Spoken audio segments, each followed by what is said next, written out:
Blue skies call. They seduce us, pulling us irresistibly upwards, reminding us to fly our own line, on our wings, and in life. We are the seekers, adventurers, being one with the air, feeling everything and nothing at once. That's the magic we chase. Follow the call. Find your pure, wild flight with NZ Aerosports. Of course, I absolutely love the NZ Aerosports business model. I mean, come on. One glance at an Icarus fuck yeah sticker and you know it lines up perfectly with the fucking pilot mentality. But outside their wonderful use of colorful language and a great company vibe, there's a long list of reasons to say NZ Aerosports fuck yeah. NZ Aerosports blows me away right out of the gate as a canopy manufacturer with a bold offer. They give you 10 jumps on your brand new nylon to decide if you want to keep it, swap it out, or even return it for a refund. I mean, seriously, how incredible is that? That's like getting halfway through a prom and deciding you prefer the slightly racier date that goes down faster. Seriously, they do that. If you're not madly in love with your new canopy after 10 jumps, they'll let you swap it out for another size or model, or even get your money back. And the range of canopies they've got? Man, they've got a style canopy to fit every jumper and every situation with models you know and trust. Like the Sapphire 3, the perfect choice for the beginner or intermediate canopy pilot. The Crossfire 3, when you're ready to kick it up that elliptical notch. The JFX 2, if you're looking to up your new swoop game. The Leia as the workhorse and dirtwater dirt beast. Or the Petra. The Petra cranks out crazy power and is nothing short of a record breaker. But hey, it's not always about speed either. Take the Kraken. Built as a low pack volume canopy specifically with wingsuiting in mind, she gives you all the performance you're looking for with the reliability you need that'll have you itching for that next formation, rodeo, or puffy cloud. So, the equipment is top-of-the-line kick-ass stuff as you already know, but how about the team? Well, the customer service gang is there to sort you out whenever you need them. Maddie and Beto are always there to help with Jen holding the reins. They're available for you at sales@nzaerosports.com, and they've got a kick-ass live chat tool on the website if you're wanting to hit someone up right away. These are the crew you're going to want to talk to get those custom orders in. With the stock nylon, once you know what you want, they'll have that shit on a FedEx truck as soon as the credit card machine says approved and get you in the air in no time. For your custom orders, you'll be able to get a time frame for building and shipping when you design it, so get to it. And demos. They've got demos in the US available from their partner Rock Sky Market. The whole US demo fleet is there with Sapphire 3, Crossfire 3, Kraken, JFX 2, and Leia canopies in a range of sizes. They also offer student and tandem demos in the US. Bottom line, every step of the way, NZ Aerosports is there to get you what you need, and I personally couldn't be happier to be teamed up with them here on Lunatic Fringe. And now, time to get started with Lunatic Fringe Into the Void, brought to you proudly by NZ Aerosports. Fuck yeah! Ready, set, go, right? You guys know the drill. But I'm changing it up on you again in an attempt to keep some fresh blood coming in and great news stories coming in, as well as that different perspective. Taking over the hot seat this time around is Mr. Zej M'ski. You guys might have just heard his podcast where he talked all about how he won the all-expense-paid trip to Skydive Chicago for Summerfest. Talk about an infectious personality when it comes to the sport. This guy wants to be out there doing it and living the life, and I wanted to take some of that energy and give it back to you again by having him take the big seat and start talking to people out there. So please enjoy this first episode with your host, Zej M'ski. Adding to the team.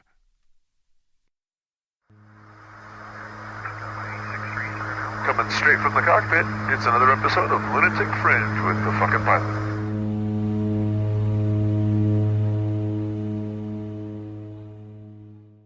Ready, set, go. All right, we are back in the can with another edition of the Lunatic Fringe, Into the Void. I'm your host today. I'm not back in the can. This is my first time in the can, but I'm your host today, Zej M'ski. And I'm sitting here with Greg Windmiller. So, Greg, who the fuck are you and what do you do?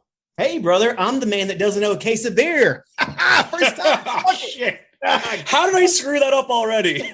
I don't know. It's okay, brother. It's okay. I guess who gets the case of beer, though? I guess it's going to be Dean Ricci, the normal host. Give Dean, God bless his beautiful ass and for everything he's done and all his articles and everything. I fucking love that guy to death. He's amazing. He truly is. 52 years old, born in the same day as me. Great birthday, June 21st. Nice job. Longest day of summer. It's first day of summer. Yep. So, all right, Greg, who are you? What do you do? Hey, my name is Greg Windmiller. How you doing? I was born a poor white child in the slums of Germany to a military family. Grew up most of my life in Missouri and then went to Mississippi right before I joined the Army. Joined the Army when I was 18 years old, straight out of high school. And then went to a unit in the military where I was on a water team. We actually operated in and around water. That was our means of infiltration. And then shortly thereafter, I realized I hate the water.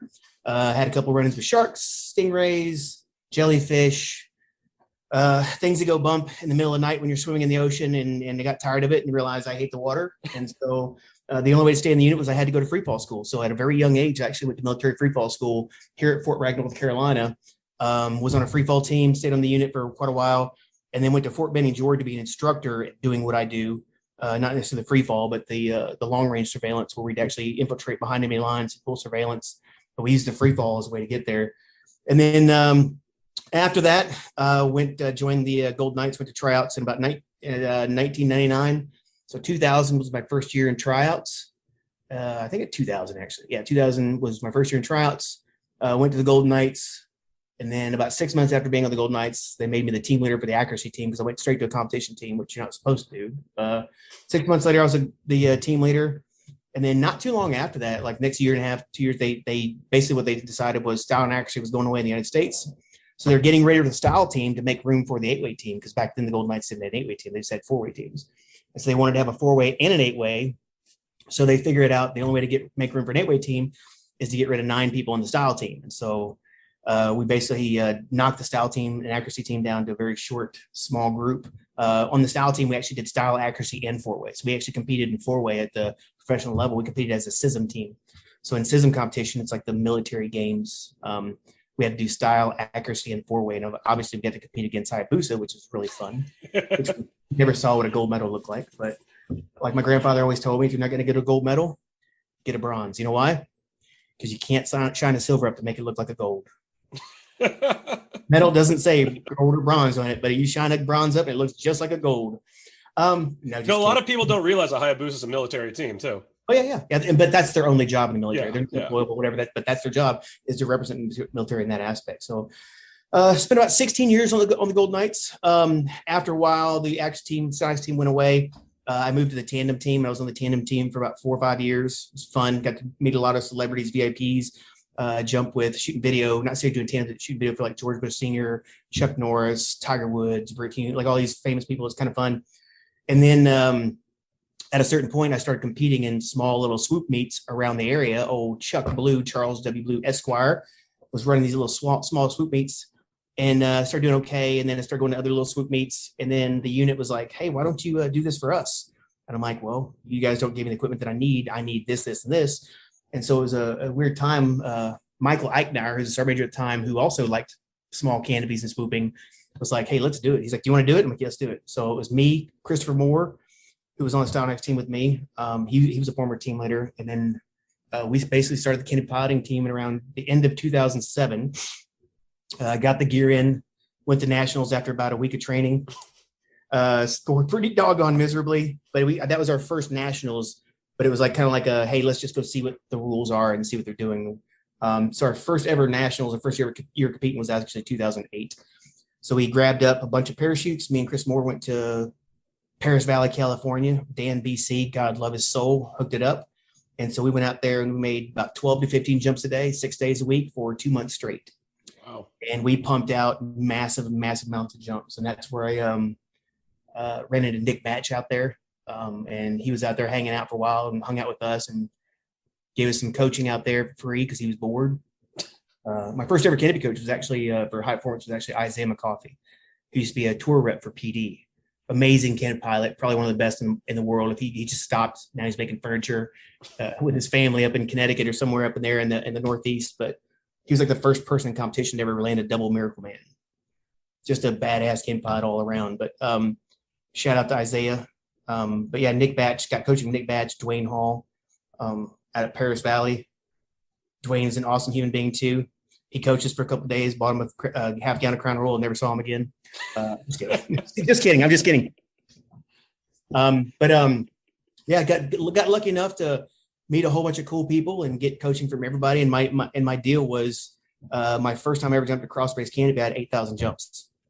And so we were like, hey, we're going to start getting this canopy piloting thing, but we were so far behind the power curve. You had the PD Factory team, and you had the Team Extreme, which evolved into something else. You had the Slipstream team, which came from the Fast Track Swoop team, and with Isaiah and Stu and Kaz and Scott Roberts and them. So we were basically behind the power curve. And so that's why we did the whole 6 days a week, 12 to 15 jumps a day for 2 months, and then got back and like, you know what, we're going to hire every single canopy coach we can to come in and give us their different views and stuff. And so it was just grabbing every canopy coach in the world we possibly can to come in and look at us and help us out. And then I remember our first winter training was January. We did all those jumps in Paris Valley, then went to Yuma, Arizona, and had Zej M'ski come in. And Jay was like, obviously at that time, like I think 5 or 6 time world champion. And he held every world record canopy piloting.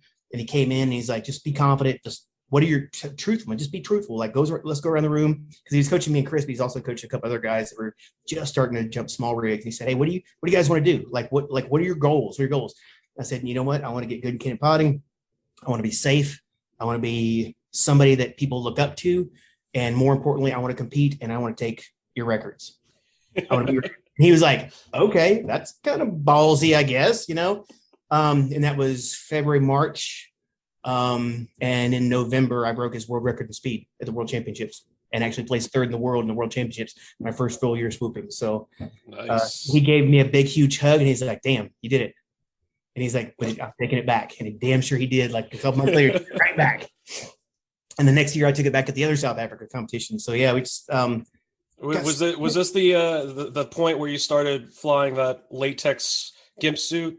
You know, I was on the style and action team and we did style. And so style was you exit the aircraft about 7,500 feet. You go head down and you dive, build up as much speed as possible. And you pull up into this little bitty ball and use your hands like flippers. You do like left turn, right turn, back flip, left turn, right turn, back flip. And you had to do like 2 turns and a flip, 2 turns and a flip.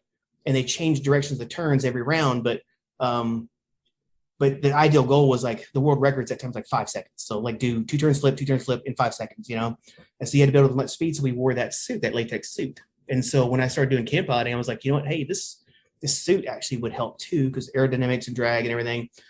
It was about after the first year that I actually started wearing it. And it was like, I got out of the airplane the first time when I really realized how much it worked. I got out of the airplane and I literally go to pull and I put my left hand started coming up over my head's counter hand. My right hand went back. I go to pull. And as my left hand's coming up over my head to my side, over my head, I started rolling over.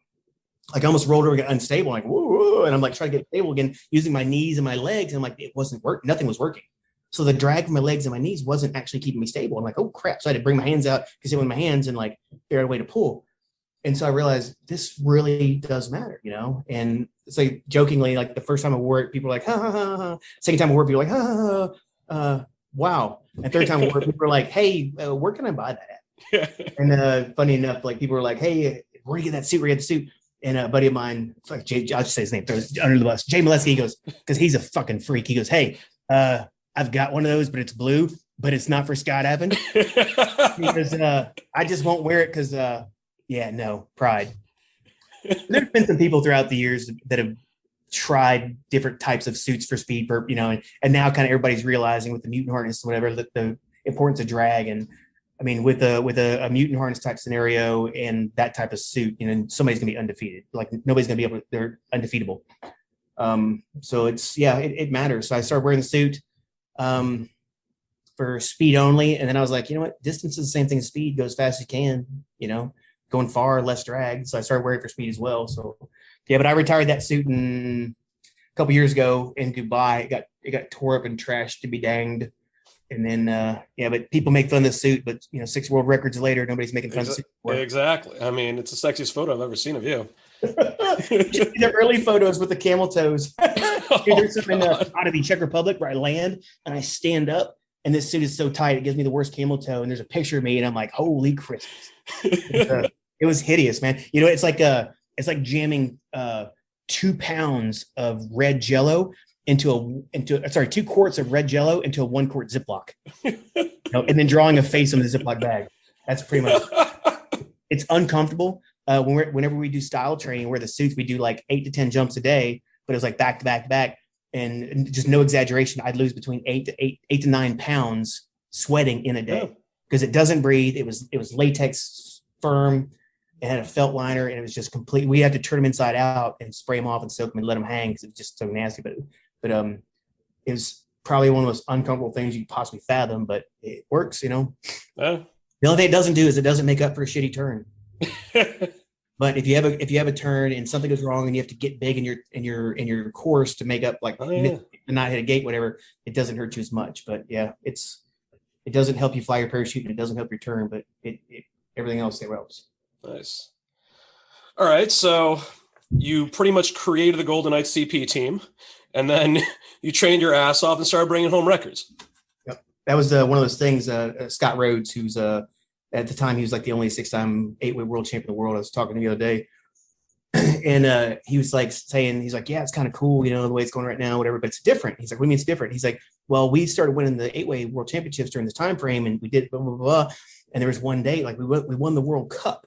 And then we went to nationals like a couple months later. And at that nationals, we actually got beat. And I'm pretty sure we got beat by Arizona Airspeed. We got beat by Arizona Airspeed. And the first sergeant or sergeant major whoever come in and fired almost the entire team. And people think like, I'm so serious and I always have a serious look on my face, whatever. And people are like, you know, and God love people are like, I'm just here to have fun. I'm just here to have fun. I'm just here to hang out with friends. Here to have fun. And I'm like, you know what? I'm not here to have fun. I'm here to compete. I'm here to win medals. Because if I don't bring a medal or record home, my job's in jeopardy. I can literally I come here, I take 4th place and everything, wonderful, great, fine and dandy. I go home and I can literally walk in the door and they, hey, you know what? You didn't take home a medal or record, you're fired. And so there was a period of, I think 5, 6, 7 years, whatever, 7 years that every single competition I went to, I brought home either a record or a medal or both. And I think one time, like maybe like right before I got out of the Army, like I just gotten surgery on my shoulder and I went to a competition and I'm like kind of laid up a little bit, just, you know, kind of getting back into it. And I came back and people were like, what's wrong? What happened? Why did you suck? What happened? Whatever. I'm like, I got 5th place out of like 130 people. Like I just got it. You set the bar so high for yourself. Yeah. Hey, I done messed up. Hey, Ron. Yeah. Yeah. So it's funny. Cause like I would come back and they were like, hey, why didn't you win? Like, what happened? And I'm like, I got second. They're like, well, you know what? Our name isn't the Silver Knights. Oh God. I'm like, hey, you know what? Touche, brother. Touche. So yeah, in the beginning, it was full out, full retard, swing for the fences. And I used to tell people like, hey, I'm a member of the U.S. Army. My medical's free. So like I'm swinging for the fences and going full retards every single time. Like a buddy of mine, Losing Day, I say, different context, but like every time I finish that turn, I see baby Jesus. You know, like it's something really amazing there happen. Or something really catastrophic, you know, and I didn't give myself any room for error. And after a few years, you know, like I had a kid and, you know, my kid was getting older and I went to go pick up my kid one day and I physically couldn't pick up my kid, you know, and it crushed my soul. He's like, Daddy, hold me. And I couldn't physically pick him up because my shoulder is so shot, both of them. And I'm like, you know what, something's got to change. And so I started playing a little bit more safe and I'm like, you know what, I'm going to go for records here and there. I'm gonna go for medals here and there, and I'm gonna go for position here and there. And so like in South Africa last year, I told everybody on my team, because it was like the top competitors in the nation represent the team. You might have 8 competitors at a world meet or world level meet, but only the top 3 from that nationals are actually considered for the overall country slot. Yeah. And so that's actually the official US team. And I told everybody, I was like, listen, I'm not on the official US team this year. So, and it's South Africa, super high elevation. I was like, this is probably the last place I'll be able to do it. I said, I'm just going to swing for the fences. I'm going to get a record. Nobody's ever gone at a world meet under 2 seconds. And I said, every single round, every single jump, I'm going for 2 seconds. I'm going to get the fastest 0 you've ever seen. I'm going to set a world record where I'm going to hit the pond so hard, don't even bother coming out and getting me because you're going to waste your energy.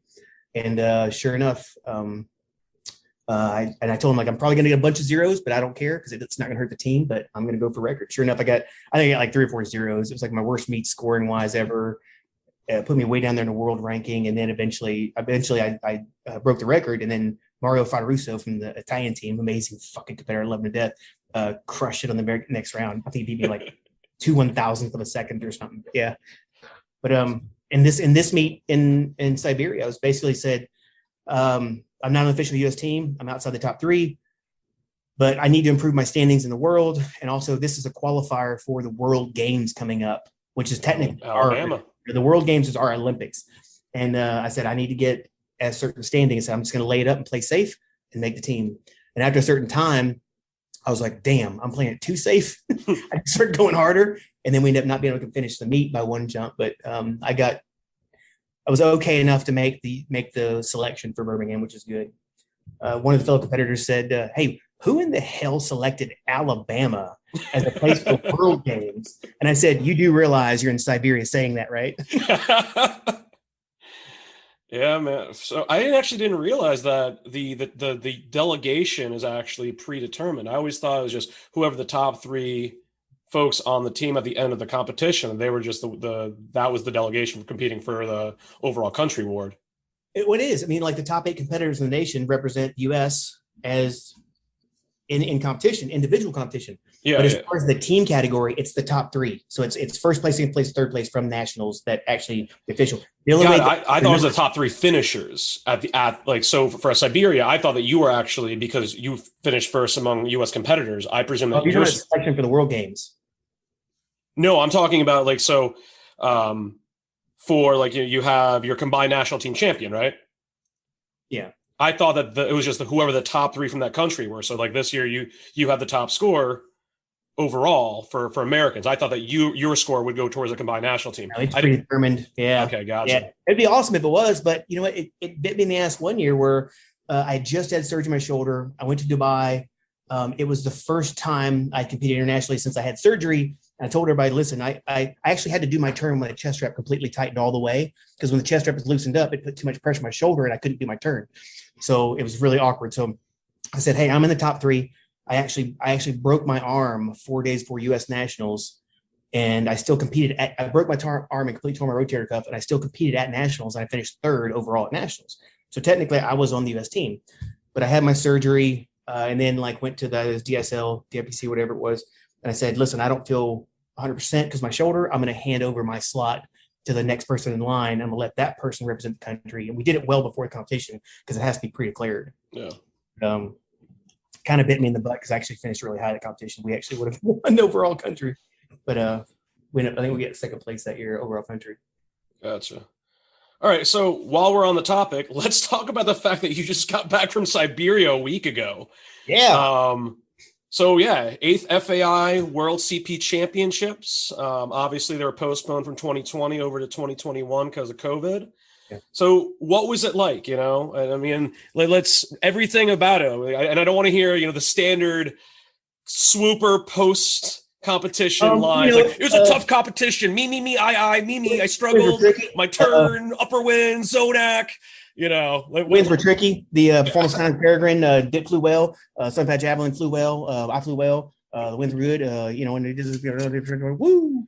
So we started out. It was kind of awkward. So flew there, and everybody knows flying to Russia is really long, arduous travel, and there's no really good connections going from Moscow to Siberia.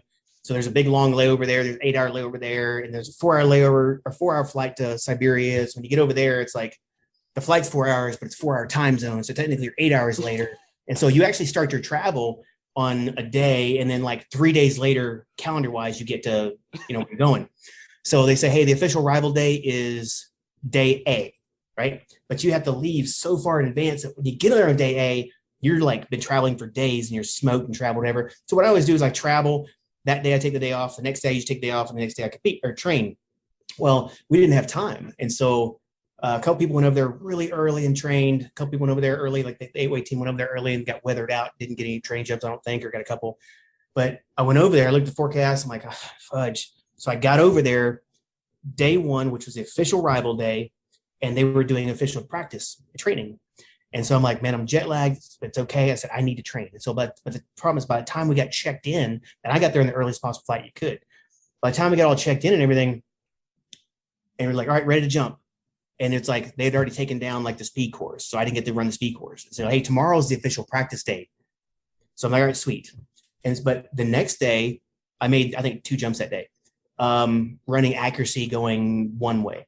And so the next day they're like, hey, official practice day, everything's gonna be going this way, we're good to go. So I didn't get to run a speed course. I ran accuracy, I think 1 or 2 more times that way, because that's always been my weak link. And then I ran like 2 distance runs, crushed up, had a great thing. I'm like, all right, sweet, I'm super happy. Day 1 of the competition, it's like, hey, round 1, we're doing accuracy, running the exact opposite way that I trained.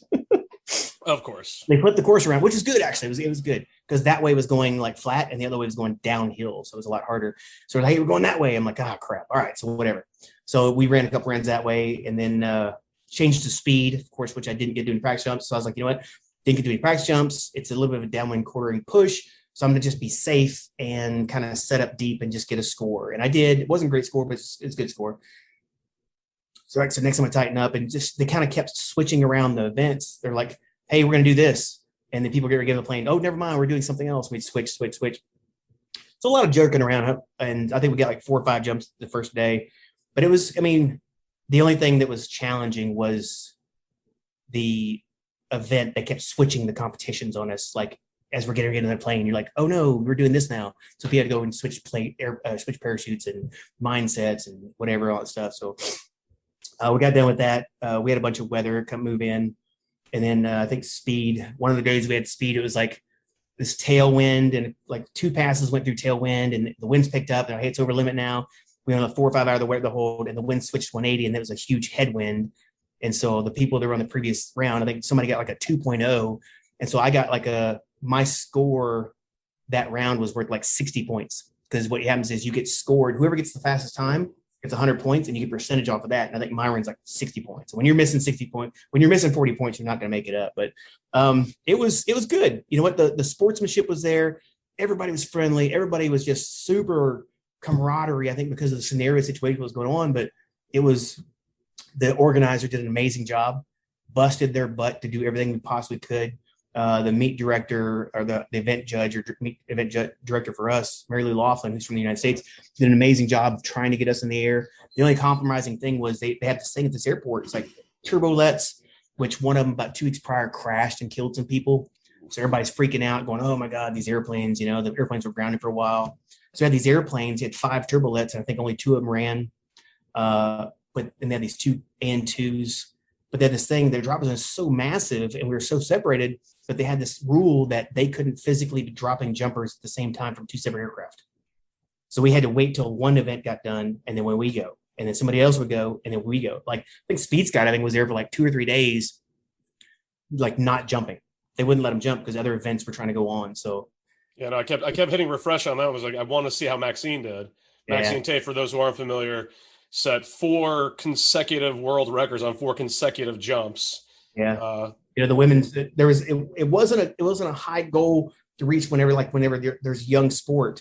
It's like, there's not the record's like, oh, I do this. Okay. If you show up, you just get a record. But there was actually an existing record, even though it's a newer thing, and she crushed it. Yeah. And the next round she crushed it again. Yeah. Man, she just kept getting better and better and better. And I told her, I was like, she's originally from England. And she competed in camp piloting Fort England. And I told her, I was like, I'm really glad that you threw your tea in the ocean and joined us, Pretty happy about that. But yeah, so proud of Maxine and Kyle too, man. They just did an amazing job, just crushing records after every jump. It was awesome to see. Yeah. But all right, so bring up the sportsmanship thing, because I'm personally, I haven't been in Poland. I'm friends with a lot of the Eastern Europeans as well. But yeah, so there was a post that you put up on Facebook while you were out there of you in a Russian jersey, not a Russian national jersey, but like a jersey with that one of the athletes was told they couldn't wear. And I mean, you have like over 1,000 likes on that post. It was shared like 40 or 50 times. I know there's some controversy behind that, so they'll give you a chance to explain what exactly happened. Senator, I do not recollect. Greg Windmiller for Congress. Yeah, long story short, the competitors, because of a WADA ruling. WADA is the organization that basically dope test people at all sports levels, like all levels. So there was an Olympic issue years ago, or a year or two ago, where a Russian not necessarily got caught doping, but it was the federation that got caught trying to hide it. And there was a big issue, whatever. And so they got fined like $1.2 million. And their thing was they can't host an event for so many years. And their athletes actually cannot participate under their flag. Like if you see the Olympics that just happened, whenever a Russian athlete did well, it was like the Olympic flag they were competing under. And their nomenclature was NA, which was non-athlete or whatever, neutral athlete. Is a neutral athlete. So if they had the word Russia, whatever, they had to have neutral athlete on the thing. They couldn't have the Russian flag on the uniform. There's a whole bunch of different rules, a bunch of different things. Bottom line, I have no idea how to happen, but they were allowed to host this event, which was amazing. They did a great job. But going over there, not everybody knew all the rules, and especially the Russians. And one of the big reasons is because they weren't allowed, the IC president actually wasn't allowed to physically talk to the Russian athletes to tell them, hey, these are the rules, make sure you abide by them, whatever. And if not, the ISC can actually get fined, because they violate the rules. And so they tried to do a good job of it, but nothing was really explained in detail. All we know is that the Russian competitors were getting on a plane. One of the athletes, Sergei Nazarov, amazing guy, was getting on a plane, and he was told, hey, that shirt, you can't wear it. You have to take it off right now. You can't do this. You can't do that. And there was a language barrier there, and he was stressed out and he was upset. So he took his shirt off. He got upset, went inside, took him, and he told his teammates, hey, we're not allowed to do this. And they're all like, what the heck? And so it was, and at the time it was demeaning to him. He was embarrassed and he was upset, and then he's going to go compete, So this affects the mindset. And so, as a show of sportsmanship, I said, you know what, screw it. And I took his jersey and I wore his jersey because there's nothing right saying that a U.S. competitor can't wear anything that says Russia. So it's just a Russian athlete can't wear it. So I did it, and I said, hey, as a show of friendship and sportsmanship, I want to wear your jersey to show you, like, we're not against you. Like, it's not, everybody's not against you. It's just something happened. Something happened in a completely different sport that's affecting us. But, we're all skydivers. I did it. It got posted. And I basically got my stuff slapped by the ISC president and told that what I did was unsportsmanlike and what I did was unprofessional. And technically, I'm a member of the ISC, International Skydiving Committee. I'm on the Canadian Fighting Committee as an advisor, and I was told that I'm going to be punished, and they haven't figured out how they're going to punish me yet, which means I'll probably get removed from the committee, which, hey, whatever, if that's the price I got to pay for being sportsmanship. But I did it to show support for my fellow Russian athletes who are completely innocent and just want to show and compete on their home turf, But unfortunately, I was told that what I did was deemed by the ISC as being unprofessional and unsportsmanlike. So therefore, they're trying to figure out a way to punish me, and they haven't told me how I'm going to get punished yet. So we'll see. We'll see how it goes. In the long run, I would love to give you shit about anything I possibly can. I love picking on you. You're just a fun target, but I have to this in my mind, that was just a classy move. Like, hey, we're all skydivers. We're all part of the same sky family. That's the only thing I meant it to be was trying to be supportive. The way I did verbalize or explain the post was like, and I actually said, ISC president. So I said that she did it in a demeaning and degrading manner that was humiliating towards him, and he was embarrassed. And by me saying that was basically pinpointing that person. So that person felt attacked, even though they were attacked. So I was just trying to explain myself as being, hey, I'm not trying to, and I had a meeting with her, and I talked to her, and I said, hey, I deeply apologize. Spent the first 5-10 minutes of the meeting apologizing, saying I wasn't trying to attack you. She's an amazing person. And when she started talking, explaining to me, she said, we could get fined for this. We can get a lot of trouble for this. This is whatever. The problem is she wasn't allowed to physically talk to Russian athletes and explain to them what they could and couldn't do. Yeah. What she was trying to do is instead of like saying, hey, here's the deal. And if they violate it, yeah, they could be like kicked out of competition or something bad, whatever, but she wasn't given the chance. And she said what she was trying to do was explain to them, you're not supposed to, but I'm going to go ahead and let you. But she didn't get to that I'm going to let you part. And the guy, because the language barrier, got upset, stormed off, took his shirt off, whatever. But the problem is the way it was brought forward just wasn't. I mean, the guy was pretty upset, Yeah. But anyway, well, man, good on you for. I mean, especially because there are tensions between our countries right now. So seeing you do that, it's such a good message in my mind. Again, I'm just one person with his opinion. Most of the time, opinion's wrong, but Russian team's always had a good place in my heart too. I mean, in 2009, I pulled one of their competitors out of the pond, and we gave CPR to him for about 45 minutes to an hour. He actually broke his C1, severed his spinal column, so it was unrecoverable. But we gave literally CPR to him about 45 minutes to an hour. So there was that, and then I've gone over to Russia and coached their CP team, their national team, for quite a few years, and made a really close bond with a lot of them. And I mean, they're, as far as competitor wise, as far as the United States, outside the United States, the Russian team is probably some of my closest friends as far as that goes. But, and again, this new breed of Russian competitors, there's some kids in there, man, they're freaking rocking, dude. So impressive. They did so well this year, and I was so proud of those kids. And just to see them doing so well, it's new kids. It's new Konstantin Kuntz and Sergei Nazarov, and you got these kids in there, like, they're just doing amazing. I'm so proud of those guys, man. But yeah, I was proud to represent my country, proud to be there, proud that I could show my sportsmanship and my love for those guys, and hope that nothing bad comes of it. But who's to know? Again, you in my mind, you did the right thing. You tried to be a classy guy. Rare for you, but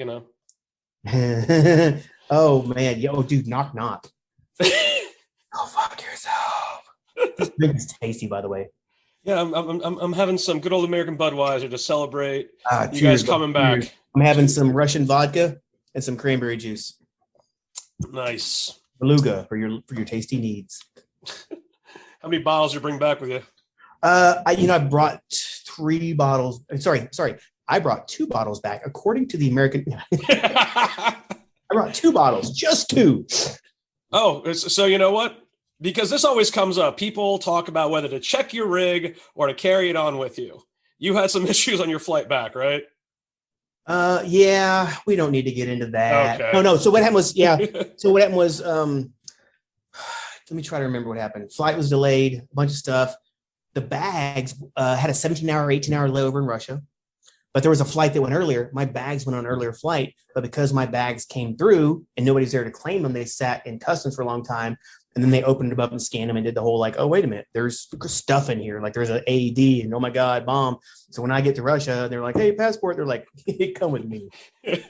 Come with me, gringo. And so spent some time down in the dungeon, talking to some TSA agents and some Homeland Security and some people like that. So it's kind of fun. Yeah, so I got that going for me. But yeah, talking about people checking bags, stuff like that. The one thing I tell people they're checking bags, not checking bags, is like when you go to a place like, say, Paris Valley or Eloy, or places in the desert, it's the fucking desert, dude. That green, beautiful grass there. Guess what they have to do? That grass, keep it green. They have to fertilize it, and the shit that they spray on that grass is what gets triggers and gets your stuff popped at TSA. So I tell people, like, if you're gonna put your rig on the grass or get your rig on the ground or get it whatever, like, have some way to brush it off, clean it off. I don't know how you go about sterilizing it, but a lot of people, like, especially like Phoenix here, Sky Harbor Airport, and places flying out of LA, whatever. A lot of people get popped for their stuff when it triggers it. And once it triggers it, there's nothing you can do. Just relax, lay back, and let them do what they need to do, because they're going to pop it no matter what. So plead your case, be professional. But when it comes down to it, if they say they're going to pop it, don't say, no, you're not, because yes, they are. Keep it up. That's not the only thing getting popped. Your booty hole when you go to prison. No, just kidding.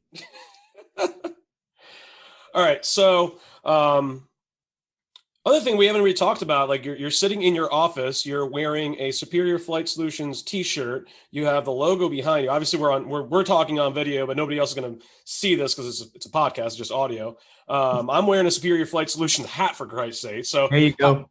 So you got out of the military. When did you leave?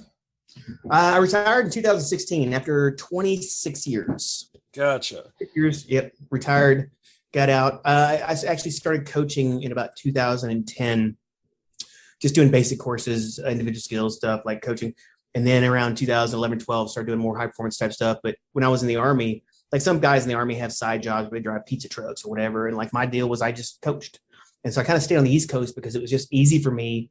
Traveling the West Coast was too much hassle and too long. And so I'd literally leave Friday after work, drive or fly somewhere local from Miami up to Scottsdale, New England. On the East Coast, primarily, I wouldn't go really as far as Tennessee is, like, as far as I go west, but I do candy courses Friday, Saturday, come back home, Saturday, Sunday, come back home Sunday evening on the red eye, And so I basically every single weekend from January to about October, every single weekend was booked with the canopy course. And so I was running canopy courses nonstop my last several years in the Army. And so the only thing different was like one day I went to work, got my stuff on, went to work to go train and, for competition. And then one day I got up and got myself whatever and was driving, and I was on the road for about 10 minutes, and I'm like pulled over and I'm like, shit, I don't have a job anymore. I was literally driving to work and I'm like, oh crap, I don't have to go in. So I turned around and came back home. I'm like, woohoo. But then 2 days later, I'm like, wait a minute. You know what that means? That means I could actually fly out on a Thursday, coach Friday, Saturday, Sunday, come back on a Monday, or even stay Monday and work with the instructors. And so I'd go to Skydiving England, Friday high performance, Saturday basics, Sunday advanced, Monday work with all the AFF instructors or CAM instructors. And then Tuesday go hang out with my buddy Cam King up and go fishing with him for a couple of days and then go to the next drop zone. And so the only thing it did was it gave me more days to coach. And so, my business so I started my company 2010, 11, whatever, but I didn't actually officially open my company and start advertising until after I retired. The hard part was I was going hey, Greg Windmiller canopy coach, and Greg Windmiller, and then I was like, hey, Spear Flight's canopy coach, and they're like, who? And so I had a friend of mine, she advertised my canopy course, and I said, hey, can you do me a favor? Can you put Superior Flight Solutions for the company name instead of my name on there? Because I didn't want to be known as my company now to promote my company. And so she's like, well, I have so many people signed up for the course, whatever. And then she changed the name to my company name, and people backed out. And I was like, she's like, can I please put your name back on it? So it's Superior Flight Solutions with Greg Windmiller. And then people signed back up again. They thought somebody else was going to teach it. I'm like, oh, hell. So yeah, I've been doing it for a while. Picked up Matt Leonard in 2015, 2015. He won nationals in the advanced category at CP. And then 2017, I picked him up. He's been working with me ever since. Nice. Love Lenny.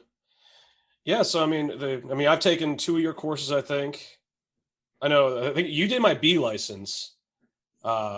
Was it B license? Cross Keys? Yeah, you did my B license at Cross Keys, and a week later, I almost hung myself up on the entry gates to the ranch. I still hold to this day the only reason I was able to accurately fly between the telephone pole and the tree is because I just taken your course. I made some bad decisions, but ultimately I knew how to fly my canopy well enough to put myself where I wanted to after I made terrible decisions in the air. Some people are like, what I learned in your course helped save me. And some are like, you know what? All I was thinking was, if I don't make this right, Greg Windmiller's going to kick my butt. The funny thing is people take the course, and I mean, no exaggeration, I get at least 3 to 5 times a week, I get messages saying, hey, Facebook, email, whatever, text saying, hey, thank you so much. I appreciate it. I was in this situation and this got me out of it, but I've also been in scenarios where I'll show up at drop zones and people say, oh man, I 3 jumps into a class, somebody will come up to me, not in the class, go, oh man, I was wanting to take your course, but I was wanting to do this instead or whatever. Or people would come up to me and said, hey, before the class starts, hey, I really want to take your course, but money's kind of tight, or there's something else going on, whatever. And there's been 4 times. I can count. It's horrible. One of them was actually Cross Keys, and it might've been that weekend. Remember the guy in the power lines? Yes. So he was he showed up 45 minutes late to the class. He's like, hey, can I be in the class? I'm like, dude, we've already done a jump. We're already here. You didn't show up. The max is this many people. There was somebody on standby. He took your slot. I'm so sorry. The class is full. We can't do it. An hour later, that guy was in the power lines, under somebody else's rig too. Yeah. But I was like, oh man, I hate it for that guy, but I can't hamper the people that showed up on time for somebody showed up late. But I've had people, somebody said one time, it's like, hey, can I, I want to take your class, but they're doing a 4-way scrambles. I'd really rather do that. I'll get you next time. Right. And I want a shirt made that says, I don't care. If you don't want to take the class, I don't care. Or I want a list of reasons why people don't want to take the class. I'm out of money. I want to do this instead, blah, blah. But that same person, they're like, hey, I want to take your class, but they're doing 4-way scrambles and that sounds much funner. So I'm going to go ahead and do that. I'm like, whatever, go ahead, have fun. And then later that day, that person got life flighted and had over 100 surgeries.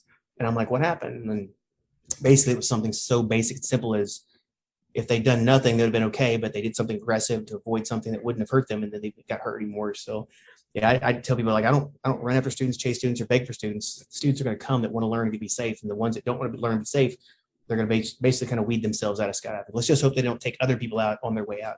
Yeah. Yeah, buddy.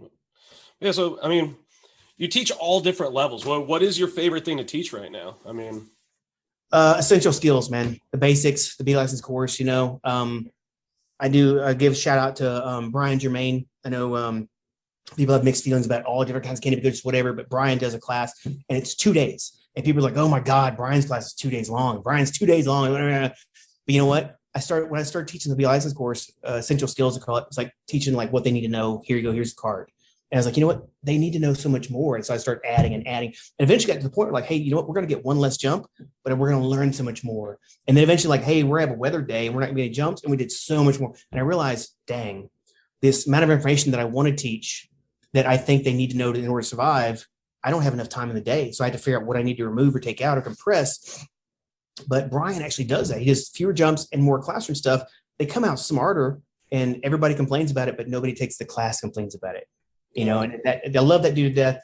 Many, many props to him. And I tell people same thing, Flight One, Kurt and Jeannie, Alter Ego is like, I tell people is whatever chance you get, take a canopy class.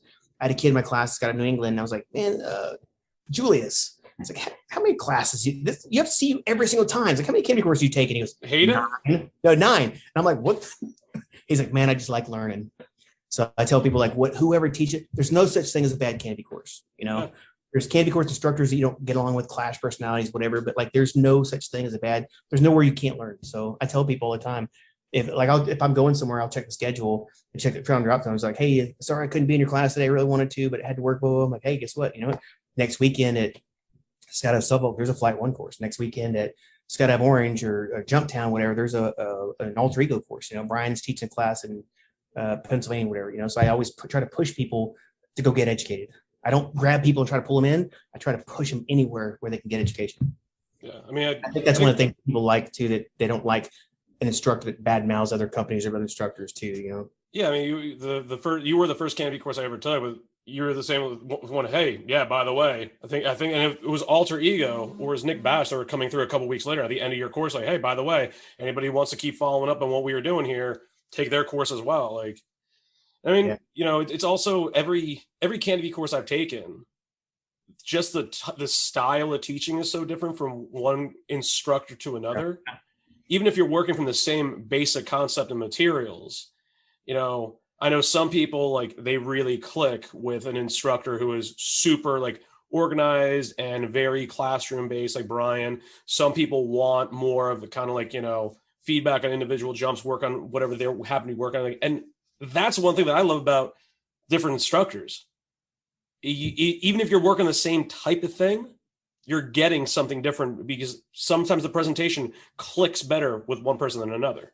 Yeah, like I said, when I started out doing canopy coaching, I had an accuracy coach when I was on the Golden Knights, Mark Jones, who taught me more about parachutes than anybody else, period. Talk about pressurization and how the parachute functions and like little things. And so I learned more about parachute with him, but it directly translated to the small parachutes when I did start downsizing. I tell people like jokingly, but I'm not joking, I had 2,500 jumps before I ever jumped a parachute smaller than 265 square feet. I jumped a lot of big parachutes for a long time. I fell in love with accuracy. Accuracy is my first love. And then as I started doing camp body stuff, I realized like, holy crap. And I did my first canopy course at 8,000 jumps. And I'm like, man, there's so much stuff that I don't even know. And so that's why I was like, let me get as many people, Nick and Batch and Zej M'ski and Jay and all those people, like trying to just gather them in and gather as much thought. But at the same time, I'm not trying to gather information. I was also gathering styles of teaching because I was a podium instructor. Like I actually had to go to a class, how to be an instructor. The military is like, it's ITC, instructor trainer class. Of course, like how do you teach? Like look somebody in the eye, like ask, pause, call, all these formal things that make people look at you and go, that is professional right there. He's teaching professional, whatever. But then I learned like to click with somebody, and I learned more about psychology, taught me more about how to interact with people. Like I can look at you and talk to you, and if you keep looking to the right, and the door's over there, I'm like, okay, we're done communicating. Like I need to stop this. Not because you're done learning, because if I stop communicating with you as soon as possible and let you go where you need to go, then what's going to happen is you're going to go, oh, okay, that was a good conversation. But if I start talking to you and I push it past the point where you're done listening, then you'll be like, I hate this person, and and so like looking somebody in the eye and talking to them and finding out what that person, and if I say, hey, on this jump, we're going to like loosen our chest strap.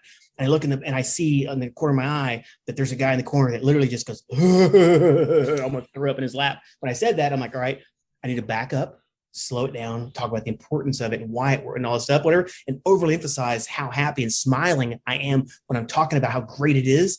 And I can see the guy's posture change. And the next thing you know, like the guy's like, where's the chest strap? I want to cut it off, rip it off, like, where's it at?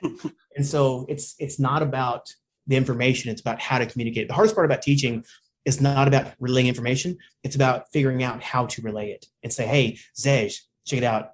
There's a person on the right of you, that person on the right of you. It's like, I'm so proud of you, Bobby. You did such a good job. I'm so proud of you. And the person on the left of you, on the other side of you, I'll go, hey, good job, man. Well done. Hey, let's do it again. A, B, and C. Let's go do it. And you, I'm like, hey, dummy. Hey, dumbass, stop doing that. You're a fucking idiot. If you do it again, I'll punch you in the dick, So you have to learn how to communicate with people. Some people you can cuss around, some people you can't, So like, you have to tone yourself and tame yourself. And some people like, I see you talking to that female and you're going, you did a really good job, whatever. We're like, oh, he's hitting on it. Like, no, some guys need that too, but it's like, you have to figure out how to communicate. Once you figure out how to communicate on their level, their ears open. And when their ears open, their mind opens, and then I can start flooding them with information. But if I can't communicate with them on a level where I open them up, then everything I give them is going to be very, very small. They can still learn, they can still process it, but it has to be smaller increments.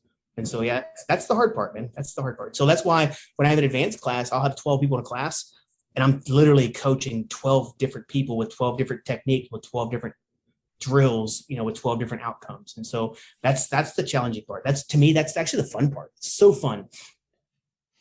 Yeah, it's funny. It's like, you said 26 years in the military, but when you teach, like some chuckleheads like me, you know that I'm going to respond well to kind of that more military style, like, hey, dumbass.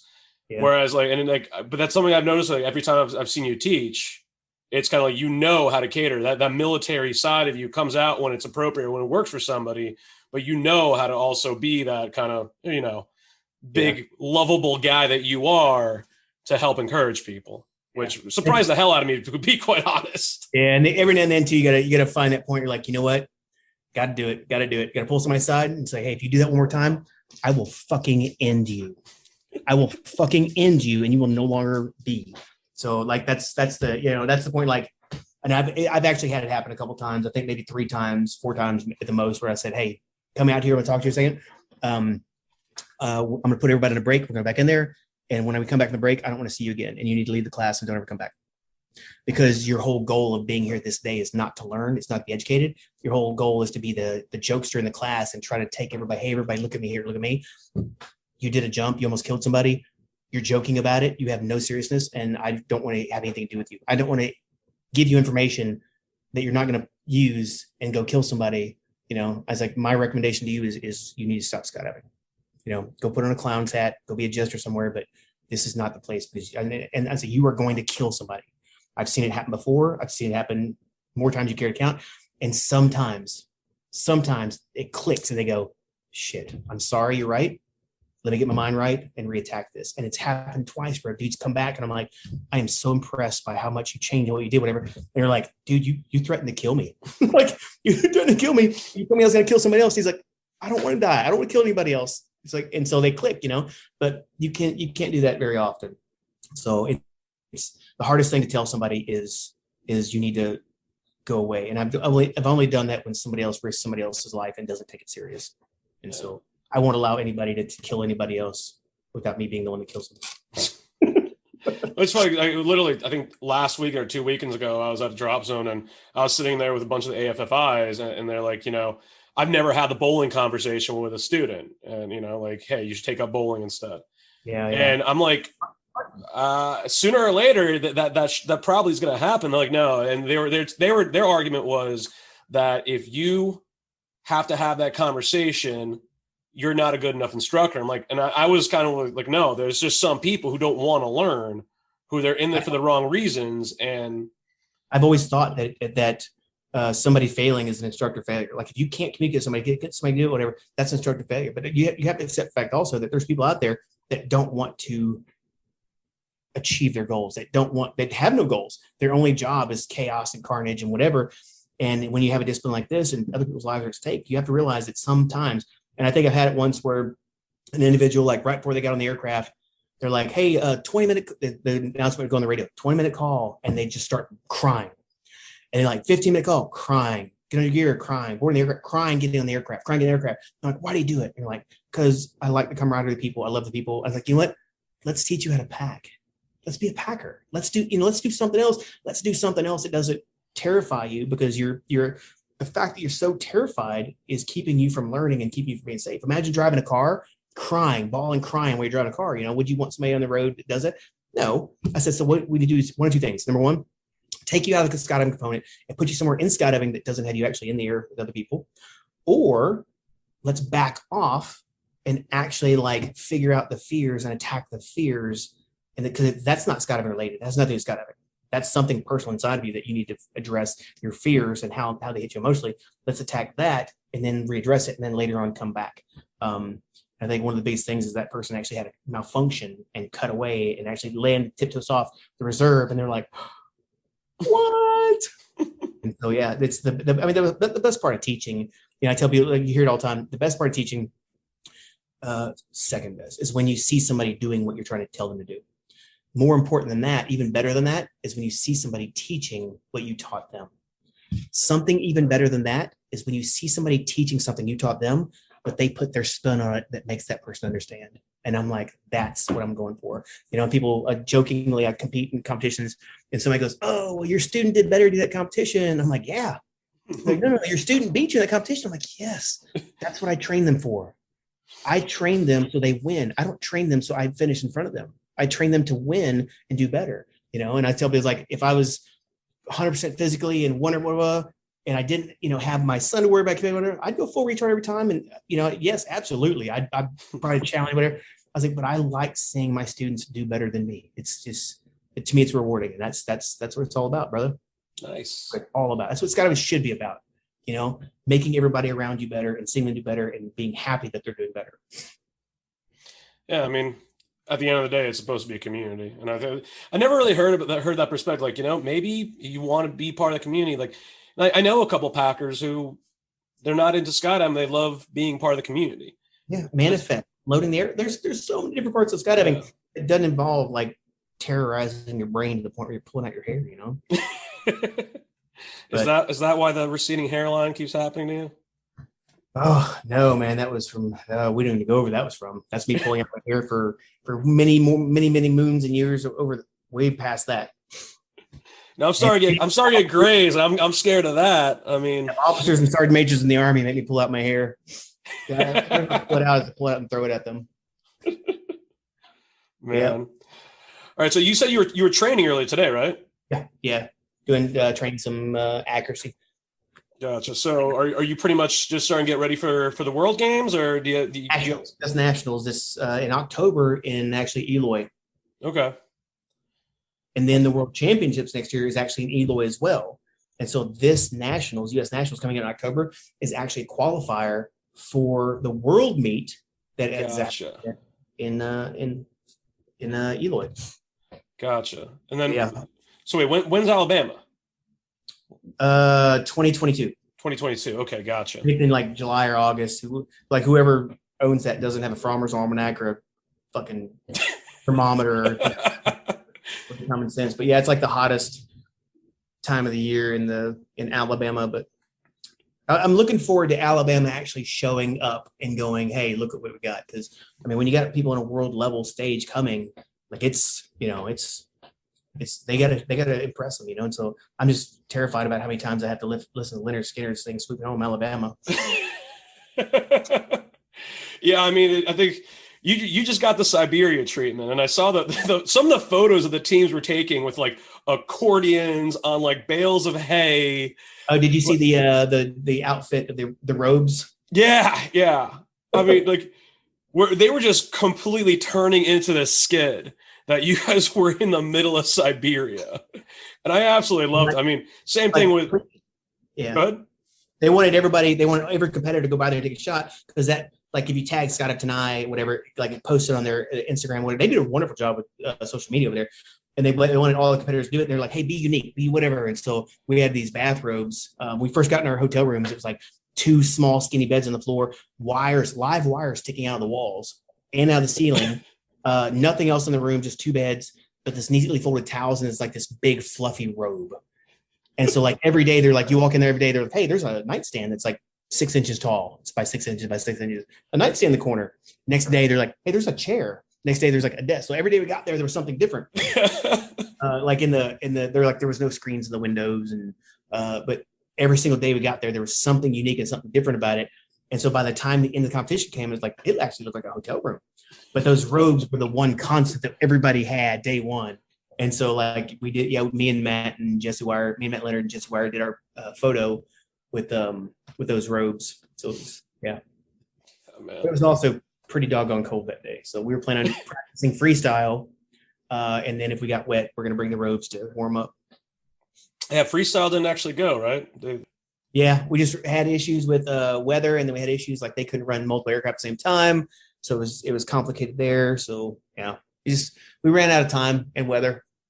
Gotcha. All right, so we're starting to wrap up. Any again, because one, still super proud of the whole U.S. team. I mean, our delegation really just kicked ass out there. Yeah. I mean, like so many people coming back with hardware.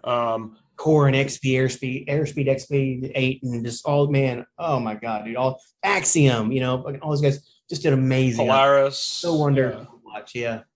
Was like some other funny stories. Give us some more hilarious shit that happened. I mean, you're in Siberia, for fuck's sake. There had to be some more, maybe not raunchy, but. Oh yeah, so PD or somebody, USPA posted this picture of Jeannie Bartholomew and this Russian lady, and they'd switch jerseys. It's kind of like a traditional thing. They switch uniforms at the award ceremony, and she's like, "Oh, Jeannie Bartholomew, like upholding like international relations." And so I posted a picture, and it was me and this Russian competitor over here, and this other Russian kid, and I posted it up there, and I was like, "What about us doing it too?" And I said, "Well, there's a caveat to that.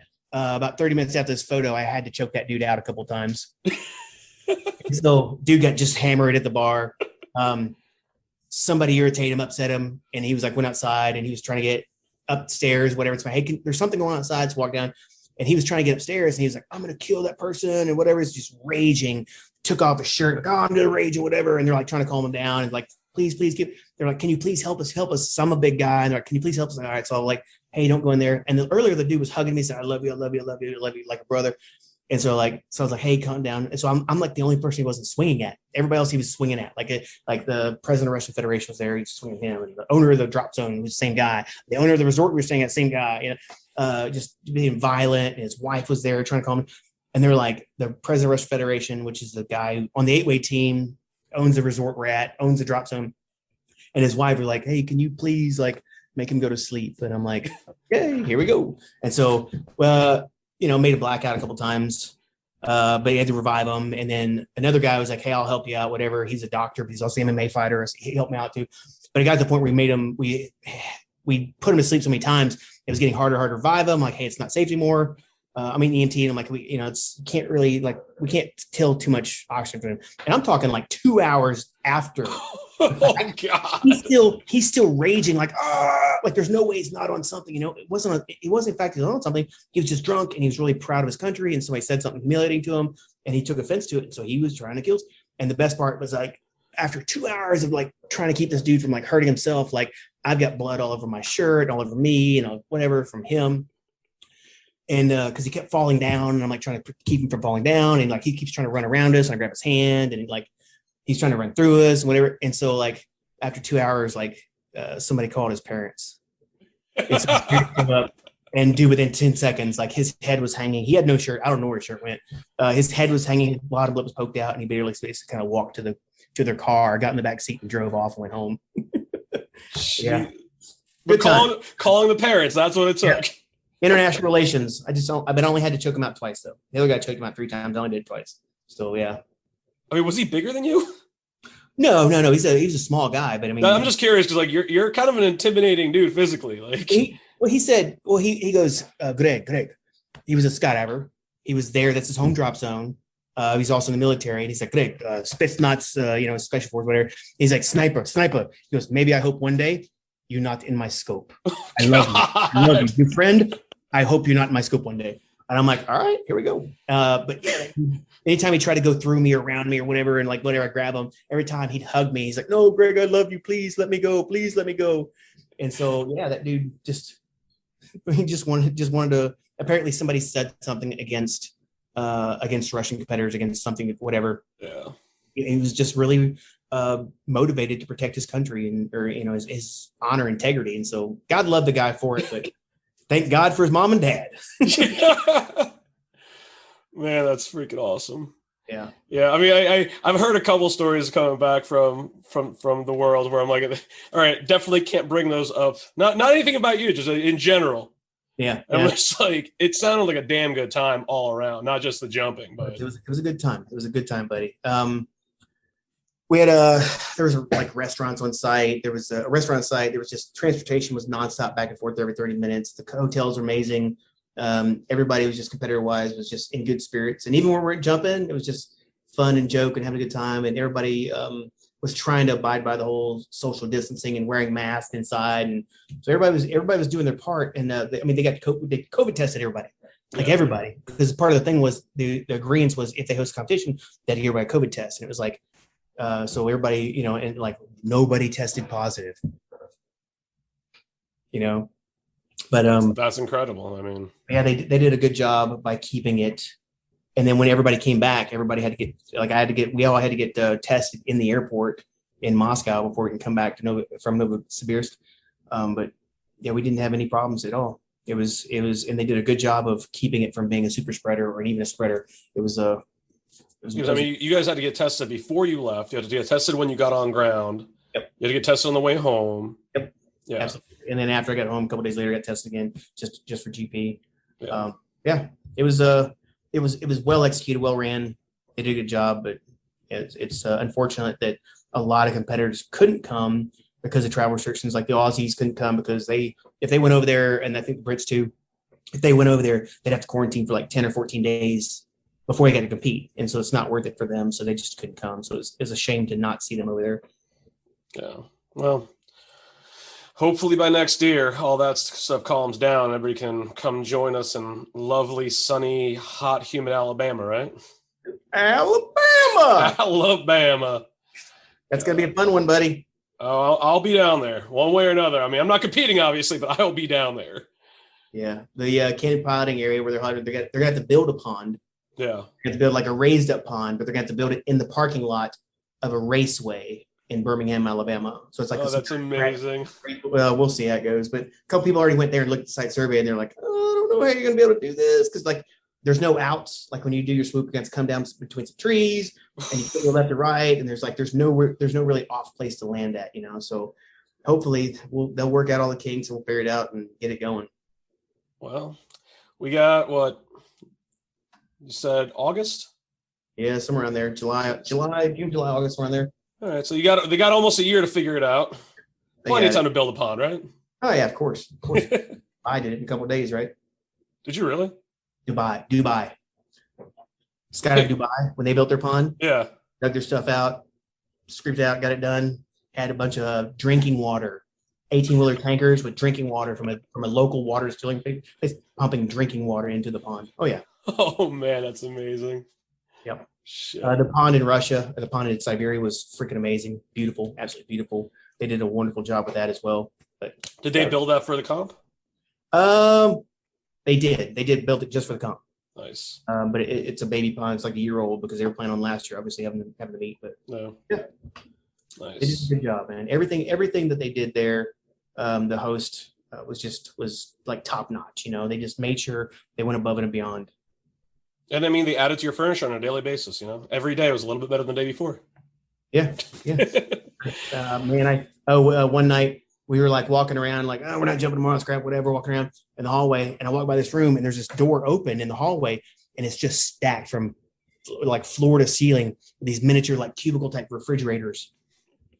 And so I was really expecting you to just say bottles of vodka. I might have been snockered. I might not. I might have been drunker than a 9-eyed necrophiliac on Tuesday. So grabbed a refrigerator, running down the hallway because I thought somebody was going to like catch me and running down the hallway. And I like go in the room and like Matt's in there. I'm like, Matt, I got a refrigerator. And he's like, blah, blah, blah, blah. So refrigerator in there. And I'm like, hey, who else is awake? Somebody wants refrigerator. So I started going and getting refrigerators and delivering them to rooms. And, I turned the refrigerator on and like 4 or 5 days later when we left, it still wasn't cold. So I think I delivered one of them to the team manager and she's like, hey, this has black mold in it. And I'm like, but is it cold? Priorities here. Hey, buddy.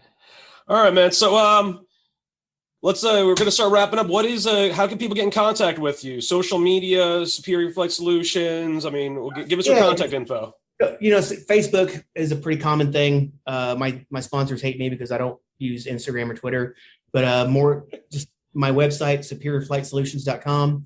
I've got a link on there, contact me button, sends me emails to me and Matt. And then I've got a Facebook page, Superior Flight Solutions, where they contact me on my Facebook page, and then I'll direct it to the other one. But just www.contactme.com. Gotcha. Any courses coming up in the near future that people could try to hit on? Had a pop-up course come up. Had an event plan that kind of got scrambled up a little bit. So just scheduled a course up in Skydive Silvoke for this coming weekend. Saturday is an essential skills class, beginners. Sunday is advanced, and Fridays is a tandem canopy course. So I'm doing a tandem canopy course for their instructors. So basically, it's just it's just a canopy course for tandem instructors to make them better. So they, All right. Well, Greg, thank you so much for sitting and chatting with us. That's pretty much all I got, folks. Reach out to Greg if you see him in your neck of the woods doing a course. If you see Matt Leonard out there doing a course with Superior Flight Solutions, hit them up. I can personally attest to the quality of the instruction. It has kept me alive at least 2 or 3 times. Greg, thanks again. Sorry about that, everybody. Thanks for sitting with me again. Congratulations on Worlds. Good luck at Nationals out in Eloy, you said, right? Yeah, out in Eloy in October. All right, so good luck. And thank you, everybody, for tuning in. And stay tuned for more Lunatic Fringe Into the Void. Thank you. Have a good one, guys. Thank you, brother. And there you go. Another episode of Lunatic Fringe Into the Void in the can, brought to you, as always, by, that's right, NZ Aerosports. Fuck yeah. Brought to you by Summit Parachute Systems. Head to summitparachutesystems.com. You can check out the badass pilot rigs that Jarrett Martin and the family are cranking out over there, as well as the incredible rigging courses that Jarrett gives. As for me, I am the fucking pilot. Head to thefuckingpilot.net or theprincesspilot.com, where you can find links to all the previous podcasts and both the books. We'll see you next time.